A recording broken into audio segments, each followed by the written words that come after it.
암에 걸리지 않고 장수할 수 있을까? 암을 치료해서 건강한 사람과 죽는 사람은 무엇이 다를까? 아버지에 이어 2대째 의사가 된 곤도 마코토는 오랜 기간 의료 현장에서 분투해온 암 전문의로서 그는 눈앞에 있는 환자가 어떻게 하면 가장 고통받지 않고 오래 살 수 있을까에 관해 깊이 연구해왔다고 합니다. 그에 져서 암에 걸리지 않고 장수하는 30가지 습관에서 암에 걸리지 않고 장수하는 데 필요한 생활 습관을 소개했는데요. 내용이 어렵지 않아 쉽게 따라할 수 있을 것 같습니다. 오늘은 암으로 일찍 죽지 않는 장수 지혜 10가지를 함께 알아보려고 합니다. 자, 시작해 보겠습니다. 아침 식사를 거르지 않는다. 아침 식사를 통해 장을 건강하게 한다. 장내 환경 개선과 변비 완화를 위해 아침에 하기 좋은 몇 가지 습관을 추천한다. 일어나자마자 따뜻한 물을 마신다. 내장이 따뜻해져서 대장이 원활하게 움직이고 변도 묽어진다. 여름에는 냉수도 괜찮다. 화장실은 여유 있게 들어간다. 조금 일찍 일어나 여유를 갖고 화장실을 사용하면 장도 긴장하지 않아서 쾌변으로 이어진다. 요구르트와 바나나로 장내 환경을 개선한다. 요구르트와 바나나는 맛도 좋고 장내 환경 개선에 효과가 높은 콤비다. 정장 작용이 있는 유산균, 식이섬유, 올리고당의 상승 효과를 얻을 수 있다. 3대 영양소에 더해 바나나에는 비타민 B군, 비타민 C, 마그네슘, 칼륨 등 요구르트만으로는 부족할 수 있는 영양도 풍부하게 들어있다. 복근 운동을 습관화한다. 운동을 통해 변을 밀어내는 복근을 단련한다. 가령 양치질을 할 때 등 시간을 정해두면 매일매일 습관으로 지속할 수 있다. 계단 오르내리기도 좋은 복근 운동이므로 가능한 한 계단을 이용하자. 땀이 날 정도로 전신 운동을 한다. 출퇴근 때 한 정거장 정도의 거리를 빠른 속도로 걷는 등 생글생글 운동, 땀이 살짝 날 정도의 기분 좋은 전신 운동을 하는 것도 장 활동에 도움이 된다. 변비약은 복용하지 않는다. 많은 변비약에 대장 점막을 자극하는 하재 성분과 변의 수분과 양을 늘리는 성분이 들어있다. 약의 자극을 받아 변이 부드러워지고 커지기 때문에 처음에는 몇 차례고 화장실을 찾게 된다. 그러나 개운함에 빠져서 계속 약을 복용하면 어느새 그 자극에 익숙해져 순식간에 효과가 떨어진다. 좀 더 강한 자극이 없으면 변이 나오지 않는 상태가 되는 것이다. 한편으로 대장 자체의 근력도 약해진다. 자력으로 쾌변 체질로 변신하자. 7시간 숙면을 취한다. 수면과 암의 관계에서는 수면 시간이 짧은 사람일수록 유방암에 걸리기 쉽다는 연구 결과를 비롯해 몇 가지 보고되었다. 또 미국의 하버드 대학 공중위생대학원 연구팀은 수면 중에 분비되는 호르몬인 멜라토닌이 전립선암의 발병을 억제한다고 발표했다. 지역 의료 인력 양성을 목적으로 설립된 자치의과대학에서는 일본인 남성 4,419명을 대상으로 수면시간을 조사해 수면시간이 6시간 이하인 사람은 7시간에서 8시간인 사람에 비해 사망률이 2.4배 높아진다고 보고했다. 다만 수면도 과유불급이다. 1980년대에 미국 캘리포니아 대학이 100만 명 이상을 대상으로 실시한 조사에서는 자고 싶은 만큼 충분히 자는 사람도 일찍 사망한다는 결과가 나왔다. 연구 결과에 의하면 가장 사망률이 낮은 사람은 하루 7시간 수면을 취하는 이로 그 이하인 사람은 수명이 짧아졌다. 그러나 오랜 시간 잠을 자는 것도 문제로 수면 시간이 7시간인 사람과 비교하면 9시간인 사람의 사망률은 남성이 17%, 여성이 23%나 높았다. 잠드는데 어려움을 겪는다면 먼저 따뜻한 물로 샤워를 한 후 가볍게 스트레칭을 하자. 체온이 올라간 상태에서 내려가거나 적당한 피로감이 있을 때 뇌도 긴장을 풀고 편안히 잠들 수 있다. 수면 유도제나 술에 의존하지 말고 자연스럽게 잘 수 있는 방법을 고민해보자. 고기도 당질도 거르지 않는다. 무엇을 먹고 안 먹고는 개인의 자유지만 저영양 상태로는 몸이 버틸 수 없다. 고기나 유제품은 암의 먹이가 되니까 현미 채식이나 단식으로 영양을 끊는 것이 좋다는 설명도 완전히 거짓말이다. 영양을 끊으면 정상세포가 먼저 약해져서 암에게 꺾여버린다. 암은 피부를 찢을 만큼 난폭하기 때문이다. 진행암 환자 가운데는 내게 비밀로 하고 현미 채식이나 단식을 시작했다가 급격히 암이 퍼져 순식간에 사망한 사람이 여럿이다. 수백만 년 전에 인류도 고기와 달걀을 먹었다. 건강한 고령자를 대상으로 한 일본 내 설문조사를 살펴봐도 채식주의자는 눈에 띄지 않는다. 고기, 생선, 달걀, 우유는 동물성 단백질의 보고다. 생명을 유지하는 데 필요한 필수 아미노산을 전부 포함하고 있고 몸에 흡수되기도 쉽다. 그렇다고 해서 고기, 달걀, 유제품만 먹으면 체력이 생기고 체중을 감량할 수 있다거나 당질 제한으로 건강해진다는 것은 극단적인 이야기다. 탄수화물과 그 유도체를 말하는 당질은 밥, 빵, 면, 과자나 과일, 감자와 고구마, 근체류에 많이 포함되어 있고 체내에서 포도당으로 변한다. 포도당은 몸과 뇌의 연료로 쓰이는데 부족하면 이를 눈치챈 몸이 저금을 꺼내 쓰듯이 근육의 단백질을 아미노산으로 분해해 거기서 포도당을 생성한다. 요컨대 당질이 부족하면 근육이 빠진다. 심장도 근육 덩어리다. 미국 하버드 대학 등의 연구팀은 17만 명을 대상으로 20년간 추적조사해서 당질을 지나치게 제한하면 특히 남성은 암과 심혈관 질병에 걸리기 쉽고 전체 사망률이 20에서 30% 상승한다고 공표했다. 세계 곳곳에서 당질 제한식, 즉 저탄수화물식을 하는 27만 명 이상의 자료를 분석한 결과도 장기간에 걸친 당질 제한은 사망 위험률을 확실히 높이며 건강에 대한 효용은 확인할 수 없다고 말한다. 역설적인 데이터도 있다. 후쿠오카 현의 작은 시골 마을 히사야마마치에 거주하는 주민 8,000명은 일본 당뇨병학회가 이상적인 식사로 추천한 당질 60% 풍부한 양의 채소, 섭취 칼로리는 일일 1800칼로리 전후의 식생활을 50년간 이어왔다. 그러자 당뇨병, 암, 치매의 발병률이 전국 평균보다 증가한 수치를 보였다. 현미 채식이나 주수요법으로는 당질이 70% 이상 되기 쉽다. 영양은 한쪽으로 치우치지 않는 것이 가장 중요하다. 염분 섭취를 줄이지 않는다. 염분과 암, 고혈압의 관계는 지금도 확실하게 밝혀지지 않았다. 영국에서는 소금과 위암에 관해 전 세계 여러 나라 사람과 동물을 포함해 조사 및 실험한 자료를 93건이나 분석한 논문이 1997년 발표되었다. 결론을 말하자면 소금은 무죄였다. 권위 있는 의학 저널 랜싯에도 소금과 고혈압에 대한 상식을 뒤집는 논문이 실렸다. 세계 여러 나라의 30에서 70세 남녀 13만 명 이상을 대상으로 염분 섭취량을 측정해 추적조사한 결과 하루에 염분을 10에서 12g 섭취하는 사람들이 가장 오래 살았다. 또한 염분 섭취량이 적을수록 심근경색에 걸리기 쉽고 사망률도 높아진다는 결과를 얻었다. 미국 고혈압학회에서 상을 받은 의학 박사 아오키 규조는 소금 결핍은 생명을 빼앗는다. 일본인 고혈압 환자 중 98%는 소금과 관계가 없다고 말했다. 물과 소금은 공동으로 체내의 수분량을 조절해 체액을 야갈칼리성으로 유지하고 칼륨과 연계해 규칙적인 심장 박동을 돕고 신경 전달과 소화 흡수를 돕는 등 생명과 관계되는 일을 한다.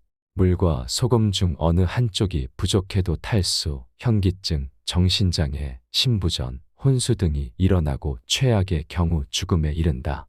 특히 날씨가 더워 땀을 많이 흘리는 계절에는 나트륨을 빼앗기기 쉽고 염분 부족은 열중증과 관계하는 탓에 물뿐 아니라 소금도 보충해야 한다.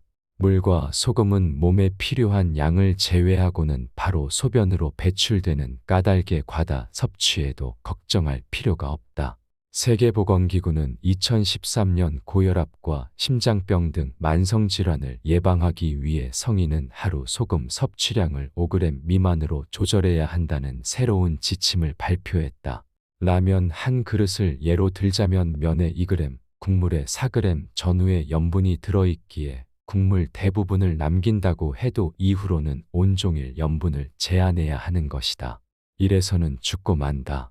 덴마크의 한 연구자는 몇몇 의료단체가 하루 소금 섭취량을 6g 미만으로 줄이자고 권고하고 있다. 그 지침에 따르면 세계의 60에 70억 명 인구가 식사 습관을 바꾸어야 한다. 건강한 사람을 대상으로 한 연구에서는 소금 섭취량이 6.7g 미만일 때 사망률이 증가했다고 경고했다. 공포감을 조장하는 비즈니스에는 늘 주의하자. 또한 나트륨과 칼륨은 서로 연동해서 체내의 균형을 유지하므로 칼륨이 많은 생채소, 감자나 고구마, 두부, 해조류, 과일 등도 적당히 섭취하는 게 좋다. 혈압과 콜레스테롤은 약으로 해결되지 않는다. 혈압 강압제를 장기 복용하면 암, 뇌경색, 치매가 증가한다. 일본인의 혈압을 약으로 낮춰서 뇌졸중이나 심장병이 줄었다. 사망률이 감소했다고 증명된 자료는 하나도 없다. 강화제로 인한 암 발병률이 빈번히 경고될 뿐이다. 75세가 넘으면 혈압 180 이상이 오래 산다. 후쿠시마 현에 거주하는 주민 4만 명 이상을 평균 5년 이상 추적한 조사에서는 혈압이 높은 그룹이 낮추는 치료를 하자 오히려 사망률이 높아졌다는 결과가 나왔다. 수축기 혈압이 180 이상인 사람들이 160 미만으로 떨어지면 애초에 160 미만이면서 치료하지 않았던 사람들보다 10배가량 사망률이 뛰어올랐다. 핀란드에서는 혈압 강화제를 복용하지 않는 75에서 85세 노인 521명을 5년간 추적조사했다. 그 결과 최고 혈압이 180 이상인 사람들이 가장 오래 살았다는 점이 밝혀졌다. 최고 혈압이 140 이하인 사람들은 생존율이 크게 떨어졌다. 이는 생물학적, 의학적으로 당연한 결과다. 인간의 신체에서 가장 중요한 것은 뇌이고 뇌 활동의 연료가 되는 영양과 산소를 혈액이 운반한다. 심장은 펌프 운동을 하면서 혈액을 내보내는데 나이가 들수록 혈관이 굳고 가늘어지는 까닭에 힘차게 내보내지 않으면 구석구석까지 미칠 수 없다. 그래서 심장에 펌프 압력을 세게 하는 혈압을 올릴 필요가 있는 것이다. 이를 약으로 억제하면 강물이 흐르지 않고 고여 탁해지듯이 혈액의 흐름이 나빠져 혈관 안에서 굳어지기 쉽다. 무서운 것은 뇌경색인데 혈관이 막히거나 혈액이 흐르지 못해 뇌의 조직이 죽어버리는 병으로 반신마비가 일어날 수 있다. 혈액이 뇌에 제대로 돌지 않으면 비틀거림과 치매도 발생하기 쉽다. 전국 각지의 일본인 약 1만 명을 대상으로 추적조사한 국가연구에서는 연령, 혈압에 관계없이 혈압 강화제를 복용하지 않는 사람이 14년 후 높은 자립도를 보였다는 결과를 내놓았다. 혈압을 억지로 조절하지 않고 자연스럽게 놓아두는 편이 몸과 마음, 그리고 뇌의 건강에 좋다는 것이다. 혈압은 연령, 성별, 신장, 체중, 염분, 흡연, 음주량, 운동량 등의 영향을 받아 몸이 최고 상태로 알아서 조절해주는 수치다. 수축기 혈압이 200대로 올라 두통과 현기증이 있다면 이때는 치료가 필요하다. 이를 제외한 경우에 고혈압이 신경 쓰인다면 폭음과 폭식에 주의하고 자주 걷자. 절제와 운동을 실천하면 혈압이 내려갈 것이다. 흔히 혈중 콜레스테롤도 높을수록 혈액이 끈적끈적해져 심근경색 등으로 일찍 사망한다고 생각하는데 사실은 완전히 반대다. 고지혈증으로 진단받은 일본인 약 5만 1천 명에게 콜레스테롤 저하제를 복용하게 하고 추적한 연구가 있다. 뚜껑을 열어보니 콜레스테롤 수치가 떨어질수록 뇌졸중, 암, 사고, 자살에 의한 사망률이 증가해 총 사망률이 높아졌다. 암 또한 마찬가지로 콜레스테롤 수치가 높을수록 암을 막는 방파제가 되는 한편 낮으면 낮을수록 암 발병률과 암 사망률이 높아진다는 자료가 속속 발표되고 있다. 콜레스테롤은 지질의 한 종류로 고기, 생선, 우유, 달걀에 많이 포함되어 있고 세포막의 재료가 된다. 즉 세포를 튼튼하게 해준다. 암은 정상세포를 밀어내며 확대하듯이 커지는 까닭에 튼튼한 세포막은 암에 걸리지 않기 위해 반드시 필요하다. 그러나 전체 콜레스테롤 수치의 기준을 10만 높여도 약의 판매가 1조 원 이상 감소한다. 이에 어떤 방법을 써서라도 약을 팔고 싶은 일본 동맥경화학회와 제약업계는 구육책을 생각해낸다. 전체 콜레스테롤을 진단 기준으로부터 떼어내어 좋은 콜레스테롤, 나쁜 콜레스테롤로 나눈 후 나쁜 콜레스테롤의 수치를 문제 삼는 것이다. 실로 독특한 발상인데 일본과 덴마크에서 수만 명 단위로 행한 추적조사에서 나쁜 콜레스테롤로 불리는 LDL 콜레스테롤 수치도 낮으면 사망률이 올라가고 높을수록 사망률이 내려간다는 결과가 나왔다. 여성은 폐경을 하면 콜레스테롤 수치가 급상승하는데 이는 여성 호르몬의 감소에 의한 생리현상으로 건강하다는 증거다. 약을 복용할 필요는 전혀 없다. 건강하다면 혈당치는 신경 쓰지 않는다. 혈액검사에서 고혈압, 당뇨병이라고 진단받아 가슴이 철렁하는 경우도 많다. 그러나 혈압이나 콜레스테롤 수치와 마찬가지로 고혈당 진단 기준치도 부당하리만치 낮게 정해져 있다. 건강하게 생활하고 있다면 고혈당은 신경 쓰지 않아도 된다. 일본인에게 나타나는 당뇨병의 90% 이상은 당질과 지방의 과다 섭취와 노화에 의한 이형 당뇨병이다. 다음 따녀 등의 자각 증상이 없는 건강한 사람이 대부분으로 치료는 유해하다. 영국에서 당뇨병 환자 2만 8천 명의 사망률을 분석한 자료를 보면 깜짝 놀라게 된다. 혈당치가 7.5 부근인 사람의 사망률이 가장 낮고 6.5 미만의 사망률은 매우 높다. 인슐린으로 치료한 사람들은 더욱 사망률이 높아서 8.0 이상인 사람보다 6.5 미만인 사람의 사망률이 훨씬 높았다. 혈당치를 낮출수록 사망하기 쉬운 이유는 우선 저혈당 발작에 있다. 뇌세포의 연료인 포도당의 공급이 끊어지면 순식간에 뇌 기능이 정지해 실신해서 뇌사 상태를 거쳐 사망에 이른다. 특히 인슐린은 저혈당 상태가 되기 쉽고 그만큼 사망 위험성도 높다. 혈액 중에 인슐린 과잉이 암 유발에 관계한다는 보고도 여럿 있다. 두 번째로 낙상 위험이다. 혈당치를 엄격하게 낮출수록 낙상률이 높아져 골절 상태에서 치료가 잘 되지 않아 끝내는 거동을 하지 못하고 누워만 지내는 악순환이 일어난다. 세 번째로 약의 부작용이다. 당뇨병 치료제 가운데 가장 많이 팔리는 자누비아만 해도 아나필락시스, 피부점마간 증후군, 간 기능 장애, 황달, 급성 신부전, 급성 췌장염, 장폐색, 혈소판 감소 등 수많은 부작용이 따른다. 치료 목적이라고 해도 약과 인슐린은 최대한 피하도록 하자. 열을 내리지 않는다. 먼저 암과 면역력을 둘러싼 오해에 대해 이야기해보자. 발열, 기침, 콧물, 가래, 설사, 구토 등은 면역력이 올라가 바이러스, 세균과 싸우고 있다는 신호다. 약에 의존하지 말고 몸 밖으로 내보내야 할 것은 완전히 내보내는 것이 회복의 지름길이다. 반면에 암은 자신의 세포가 변이해서 자란 자기 자신이므로 바이러스나 세균을 없애는 면역력으로는 해결할 수 없다. 오히려 염증이 오래 지속되면 암이 발생할 위험이 높아진다. 예컨대 만성 감염이 있으면 간암 발병률이 증가한다. 암은 정상세포를 밀어내고 퍼지기 때문에 면역력보다도 정상세포를 튼튼하게 하고 체력을 키우는 것이 무엇보다 중요하다. 이번에는 외부의 적과 싸우는 면역력에 대해서 알아보자. 우리는 조금만 열이 나거나 기침이 나고 설사를 하면 서둘러 의사에게 달려가 약을 처방받는다. 그러고는 해열제나 기침약, 지사제에 의존한다. 이는 애써 행동을 개시한 자신의 면역력을 망치는 일이 된다는 사실을 아는가? 바이러스가 외부에서 침입하면 몸은 적과 싸우는 백혈구가 활동할 수 있도록 하기 위해 먼저 체온을 높인다. 그런데 약을 먹어서 다시 체온을 떨어뜨리면 바이러스는 체내에 오래 머물며 퍼져나간다. 일시적으로는 편해져도 다시 도져서 며칠이 지나도 감기가 떨어지지 않는다. 자력으로 열이 떨어지면 몸 상태도 가뿐하게 돌아오고 자신감이 붙는다. 열이 나고 병이 치료될 때마다 인간은 튼튼해진다.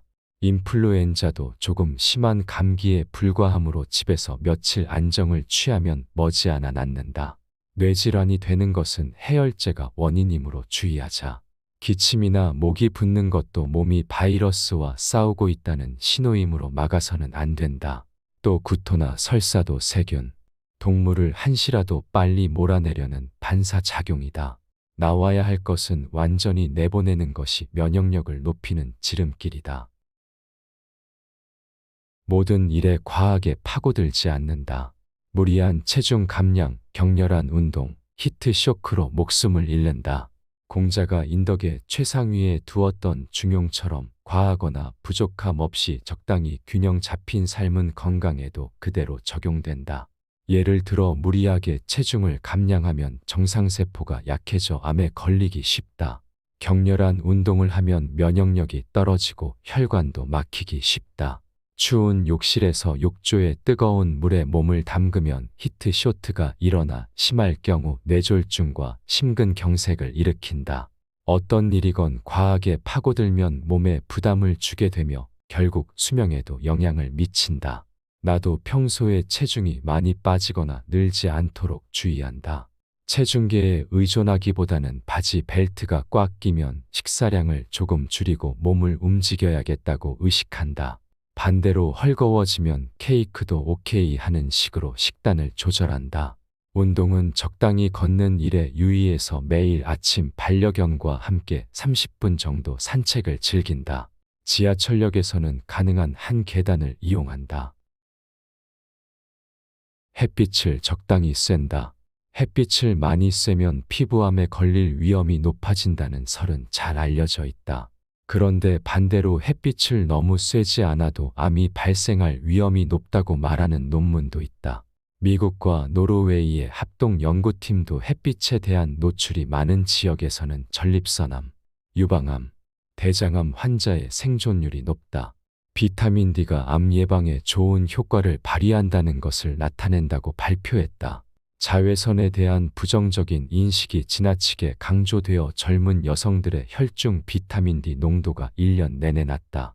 요양시설에서 생활하는 여성 고령자의 80%는 비타민 D의 혈중 농도가 지나치게 낮다는 보고도 있다. 여성은 골다공증에 걸리기 쉽기 때문에 하루 15분은 햇빛을 쐬는 것이 좋다.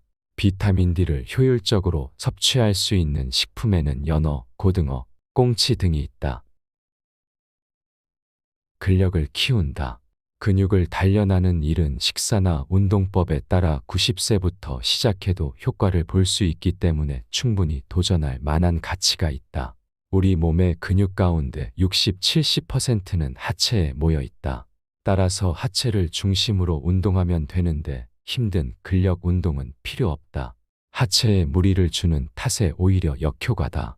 가장 좋은 것은 걷기다.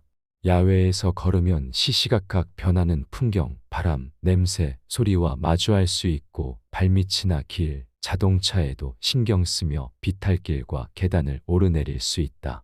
뇌와 오감과 운동 능력, 근력의 종합 운동이 된다. 실내 운동을 한다면 테이블을 살짝 잡고 하는 가벼운 스쿼트, 한 발 서기를 1분 전후로 번갈아 반복하는 플라밍고 운동, 발끝으로 서기 등이 효과적이다. 운동 후에는 체내 단백질의 합성 능력이 높아진다. 유제품은 손쉽게 단백질을 섭취할 수 있고 흡수도 빠르기 때문에 우유, 요구르트, 치즈 등으로 에너지를 보충하는 것이 좋다. 근육은 사용하지 않으면 쉽게 줄어들기에 매일 조금씩 저축할 필요가 있다. 지금까지 암으로 일찍 죽지 않는 장수지혜 10가지를 함께 알아보았는데 어떠셨나요? 책 속에 암과 관련된 일반인의 궁금증을 질문-답변 형식으로 설명한 부분이 있는데요.